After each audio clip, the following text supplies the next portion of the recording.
আমার ভাইরা বাবারা বন্ধুরা, আল্লাহর নবীর কাছে জিবরাইল আমিন এসে বলে, ইয়া রাসূলুল্লাহ, ইয়া হাবিবাল্লাহ, আল্লাহ পাক একটা সংবাদ দিয়েছে।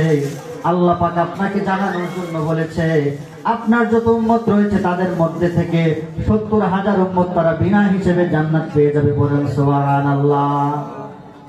বলতেছি, ইয়া রাসূলুল্লাহ, আল্লাহ পাক বলেছে আপনার যত উম্মত আছে তাদের মধ্য থেকে ৭০,০০০ তারা বিনা হিসেবে জান্নাত পাইবে। তো এই কথা বলতে দেরি আমার নবীর চেহারা মলিন হতে দেরি হয় নাই।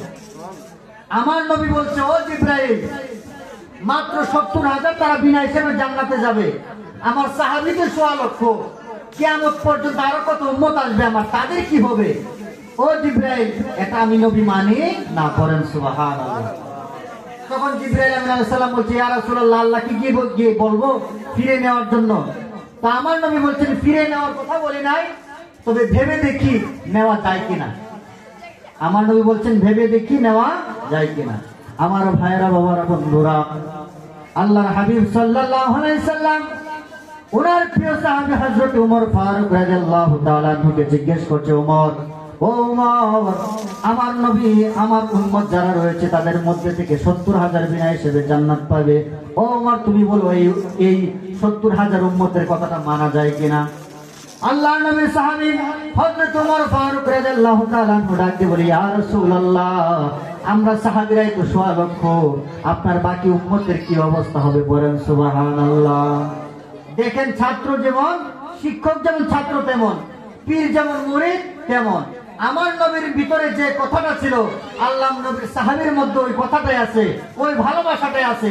আর ৭০,০০০ জান্নাতে যায় কি হবে? আরো যে বাকি উম্মত আছে তাদের অবস্থা কি হবে? আল্লাহর নবীর সাহাবী বলছে। এমন সময় আল্লাহর হাবিব সাল্লাল্লাহু আলাইহি সাল্লাম জিবরাইলকে ডাক দিয়ে বলে, জিবরাইল, যাও আমার আল্লাহকে গিয়ে বলো বাড়ি আনার জন্য আরো বেশি উম্মতদেরকে বিনা হিসেবে জান্নাত দিতে হবে। বলেন সুবহানাল্লাহ। জিবরাইল আমিন গেল আল্লাহর কাছে, গিয়ে বলছে, মাওলা, আপনার প্রিয় হাবিব তো এই ৭০,০০০ উম্মতকে আপনি বিনা হিসেবে জান্নাত দিবেন, এটাতে খুশি না।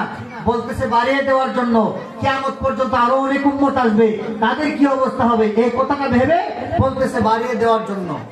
তখন আমার আল্লাহ পাক রব্বুল আলামিন বলছেন, দেখেন আমার নবীকে আল্লাহ পাক কত ভালোবাসে। বলতেছে, আরে বাড়িয়ে তো দেওয়া যাবে না, আবার আমার নবীকে নবীর মনে কষ্ট দেওয়া যাবে না। আল্লাহ পাক বলতেছে বাড়ানো যাবে না, তবে আমার নবীর মনে কষ্ট দেওয়া যাবে না। তখন বলতেছে আল্লাহ পাক রব্বুল আলামিন, জিবরাইল, আমার নবীকে জানিয়ে দাও যে ৭০,০০০ বলেছি এই ৭০,০০০ই থাকবে, তবে জেনে রেখো আমার নবীকে জানিয়ে দিও যে ৭০,০০০-এর মধ্যে এক একজন লোক, তারা এক একজনের সাথে ৭০,০০০ মানুষ নিয়ে, উম্মত নিয়ে তারা জান্নাতে প্রবেশ করবে। বলেন সুবহানাল্লাহ। ছিল ৭০,০০০। আমার কথা বুঝেন আপনারা? কথা বলেন না, বুঝেন? ছিল ৭০,০০০।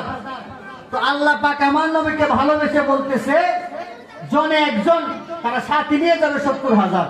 তাহলে ৭০,০০০ মানুষ তারা সাথে আরো ৭০,০০০ করে নিয়ে যাবে। পড়েন না সুবহানাল্লাহ।